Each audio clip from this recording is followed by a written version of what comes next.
Welcome back to another episode of True Crime Untold Cases. I'm your host, Harper Quinn. In the dying days of the American frontier, one outlaw's daring train robberies would earn him both fame and a place in history's darkest chapters. Tom "Blackjack" Ketchum rode the rails of New Mexico and Texas, leading a gang of skilled thieves who never harmed their passengers, until a fateful solo heist would lead to his capture. But it's his execution that would truly shock the territory, becoming one of the most grotesque displays of frontier justice ever recorded. Join me as we unravel the story of Blackjack Ketchum and discover how a simple cowboy became one of the West's most notorious train robbers, and how his death would change the face of justice in the American Southwest. In the waning years of the 19th century, as the American frontier was slowly being tamed by the march of progress, one man would earn his place in the annals of Western outlawry through a series of daring train robberies and a death that would shock the territory of New Mexico. This is the story of Thomas Edward "Blackjack" Ketchum, whose life of crime would end in one of the most notorious executions in American history. Born in San Saba County, Texas in 1863, Tom Ketchum came from humble beginnings. Like many young men of his era, he started his working life as a ranch hand, moving cattle across the vast expanses of Texas and New Mexico territory. The honest work of a cowboy, however, would not satisfy Tom's ambitions for long. By the late 1880s, both Tom and his older brother Sam had begun to drift away from legitimate employment and toward the lucrative prospects of outlawry. The transformation from cowboy to criminal wasn't instantaneous. It began, as these stories often do, with small incidents: cattle rustling, minor theft, and the occasional armed robbery. But it was the railroad that would ultimately prove too tempting a target for the Ketchum brothers. The iron horse that crossed the territory carried not just passengers, but also significant amounts of cash, gold, and valuable express packages. In 1892, Tom and Sam Ketchum joined forces with several other outlaws, forming what would become known as the Ketchum Gang. Their first major robbery occurred at a general store in Liberty, New Mexico, where they made off with not only the store's contents, but also the contents of the post office housed within. This success emboldened them, and soon they set their sights on bigger targets. The gang's methodology was precise and well planned. They would study train schedules, identify the most lucrative runs, and strike at points where the terrain provided natural advantages. They preferred to rob trains at night, often forcing them to stop by placing obstacles on the tracks, or by having one of their members flag down the train with a lantern, mimicking railroad signals. One of their most successful heists occurred on September 3, 1897, when they robbed a Colorado and Southern Railroad train near Folsom, New Mexico. The gang forced the train to stop and proceeded to dynamite the express car. The explosion was so powerful it not only opened the safe, but also scattered money and valuables across the ground. The take was reported to be over $20,000 in gold and currency, a fortune in those days. The gang's reputation grew, and with it came the nickname Blackjack, though historical records differ on whether this moniker originally belonged to Tom or was first applied to his brother Sam. Some accounts suggest it came from Tom's dark complexion and black hair, while others claim it was simply a name given by lawmen to make him sound more menacing. What set the Ketchum gang apart from other outlaws of their era was their peculiar code of conduct. Unlike many train robbers of the time, they were known for treating passengers with relative courtesy, focusing their attention solely on the express cars and their valuable contents. They never robbed passengers directly, and they made it a point to avoid unnecessary violence, though they weren't afraid to use their weapons when confronted by law enforcement. The gang's success attracted the attention of some of the most skilled lawmen in the territory. The railroad companies, tired of losing money to these brazen robberies, hired Pinkerton detectives to track down the Ketchum gang. The pressure began to mount, and the territory between New Mexico and Texas became increasingly dangerous for the outlaws. In 1899, the gang attempted what would be their last robbery together. They targeted another train near Folsom, but this time things went terribly wrong. In the ensuing gunfight, Sam Ketchum was severely wounded. He would later die from his injuries while in custody. The gang scattered, and Tom Ketchum found himself increasingly isolated. Perhaps it was desperation, or maybe it was simple hubris, but Tom made a fatal error in judgment that would lead to his downfall. On August 16, 1899, he attempted something that even the most daring train robbers rarely tried, a solo train robbery. Near Folsom, New Mexico, he single-handedly attempted to hold up a Colorado and Southern Railroad train, the same line he had successfully robbed with his gang multiple times before. The decision to rob a train alone would prove to be Black Jack's undoing. As he attempted to climb aboard the moving train, something went terribly wrong. The conductor, having been warned about potential robberies, was armed and ready. In the ensuing struggle, Ketchum was shot in the arm with a shotgun, the blast nearly severing his right arm at the elbow. Severely wounded and losing blood rapidly, Ketchum fell from the train. He was found the next morning by a posse, lying near the tracks, barely alive. The once feared outlaw was now at the mercy of the law he had spent years evading. His capture marked the end of an era, but the most shocking chapter of Black Jack Ketchum's story was yet to come. The territorial authorities transported their prize prisoner to Clayton, New Mexico, where doctors amputated his mangled arm in an attempt to save his life. They succeeded in keeping him alive, though only so he could face justice in a court of law. The trial that followed would be swift, and the verdict would send shockwaves through the territory, leading to one of the most notorious executions in the history of the American West. The trial of Black Jack Ketchum began on October 5, 1900, in Clayton, New Mexico territory. Despite his notoriety and the numerous train robberies attributed to him and his gang, Ketchum was tried for only one crime, attempting to rob a train as a lone perpetrator, an offense that carried the death penalty under territorial law. The prosecution, led by District Attorney Leahy, presented a straightforward case.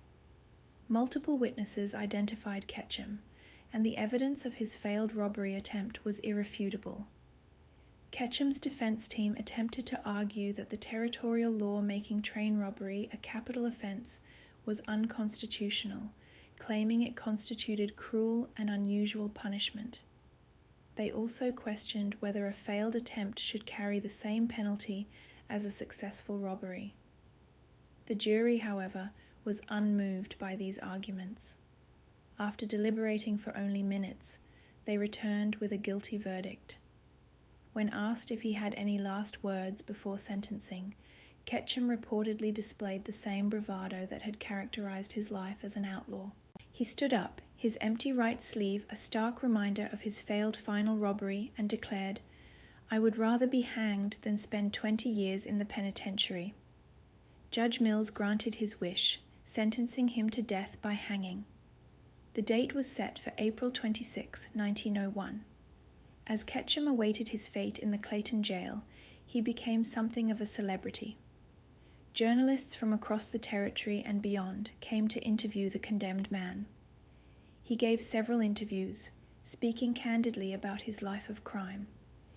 In one particularly notable conversation with a reporter from the Denver Post, he expressed no remorse for his actions, stating, "What I did, and I'm willing to pay the price." The preparations for the execution were extensive. Clayton had never conducted a hanging before, and the authorities were determined to make this one by the book.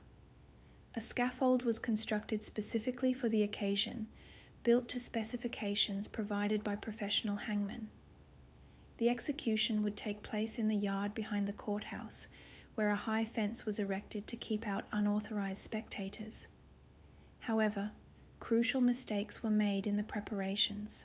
The officials in charge of the execution failed to account for several critical factors that would turn the event into a grotesque spectacle. They miscalculated the drop length needed for a man of Ketchum's weight and build, and the rope selected was not properly tested or stretched, errors that would have devastating consequences. On the morning of his execution, Ketchum maintained his composure. He ate a hearty last meal and dressed in the new black suit that had been provided for him. When asked about his spiritual welfare, he declined the services of a priest, saying he would die as he had lived. He walked to the scaffold under his own power, his one remaining arm handcuffed to his waist. The crowd that gathered for the execution was substantial, despite attempts to keep the number of spectators limited. Official witnesses, law enforcement officers, and a select group of journalists were present. The atmosphere was tense with anticipation as Ketchum mounted the steps to the platform. Standing on the trapdoor, Ketchum remained defiant to the end. His last words were reportedly directed at the assembled crowd. "Goodbye. Please dig my grave very deep. All right, hurry up." The black hood was placed over his head, and the noose was adjusted around his neck. What happened next would become one of the most gruesome episodes in the history of capital punishment in the American West. When the trapdoor was sprung, the drop was too severe, and the rope was too taut. The force of the fall, combined with Ketchum's weight, resulted in complete decapitation. His body fell through the trapdoor, while his head, still in the hood, remained in the noose. The spectators were horrified. Several people fainted, and others fled the scene. The newspapers of the day, while typically sensational in their coverage of executions, struggled to find appropriate language to describe what had transpired. The Denver Post's headline the next day read simply, "Ketchum's head torn off." The botched execution became a sensation across the territory and beyond. It sparked debates about the humanity of capital punishment and led to significant reforms in how executions were carried out in New Mexico Territory. Some argued that the gruesome nature of Ketchum's death was divine retribution for his crimes, while others saw it as evidence of the barbaric nature of the death penalty.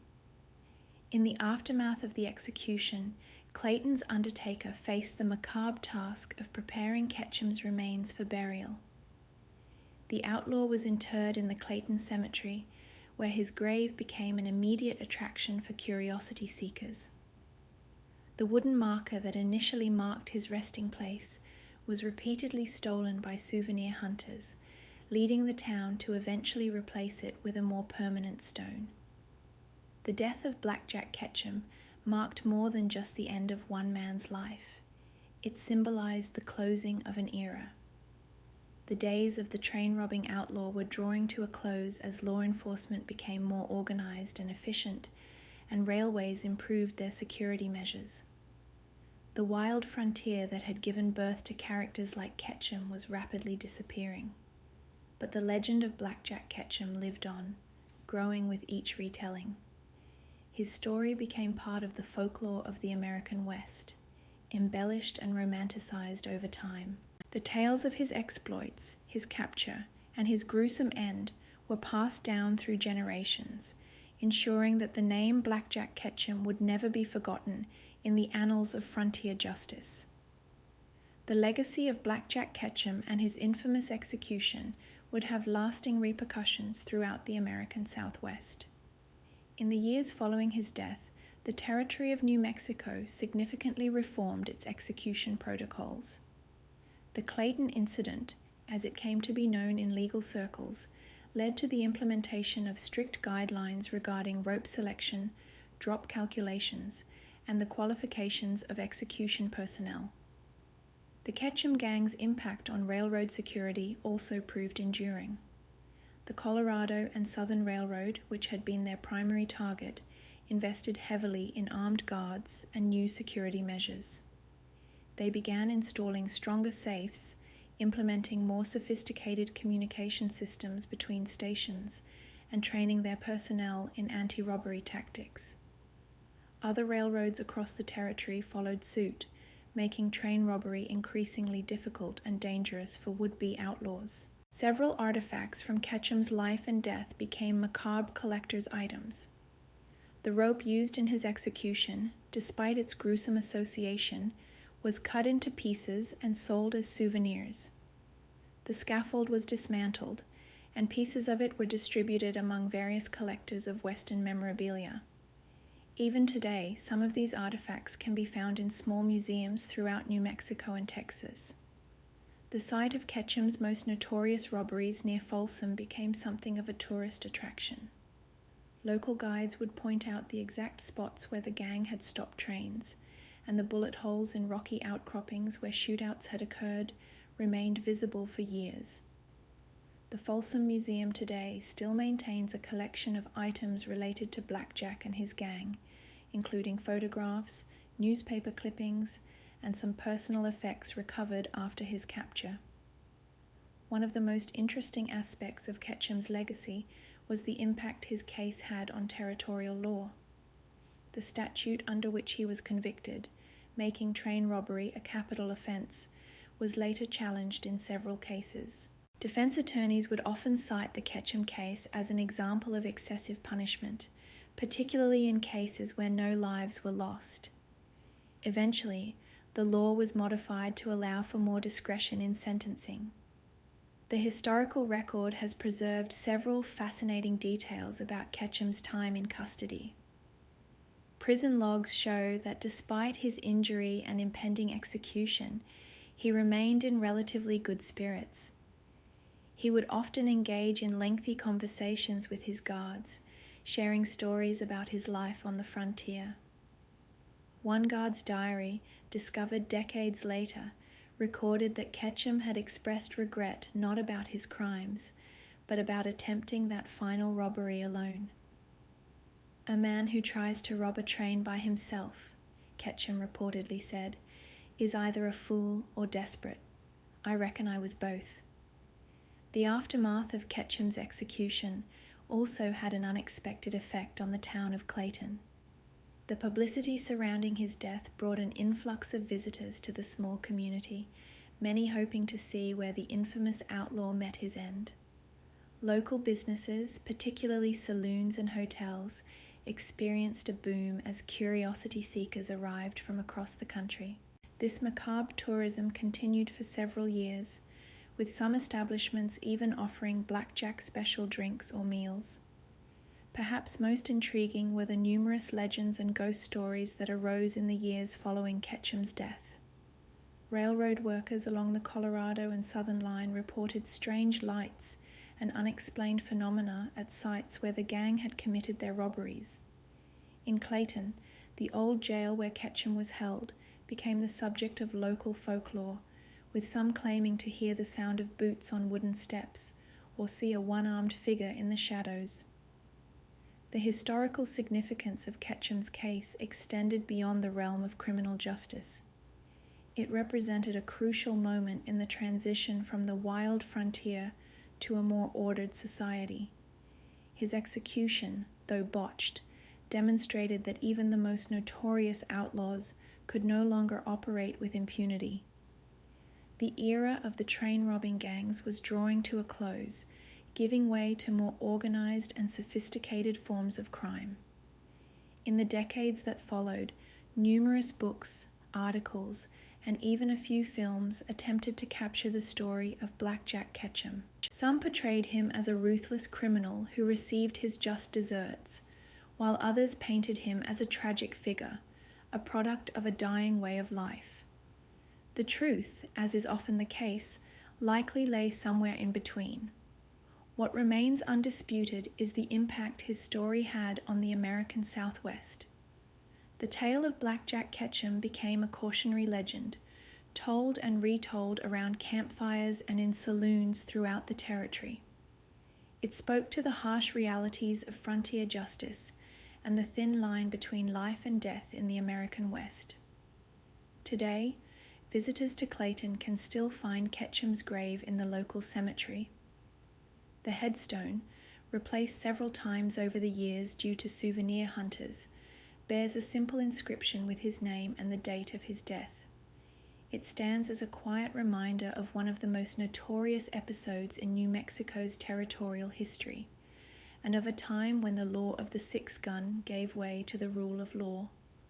The story of Blackjack Ketchum continues to fascinate historians and enthusiasts of the Old West. It embodies many of the elements that define that era: the allure of easy money, the harsh reality of frontier justice, and the inevitable march of civilization that would eventually tame the wild territories.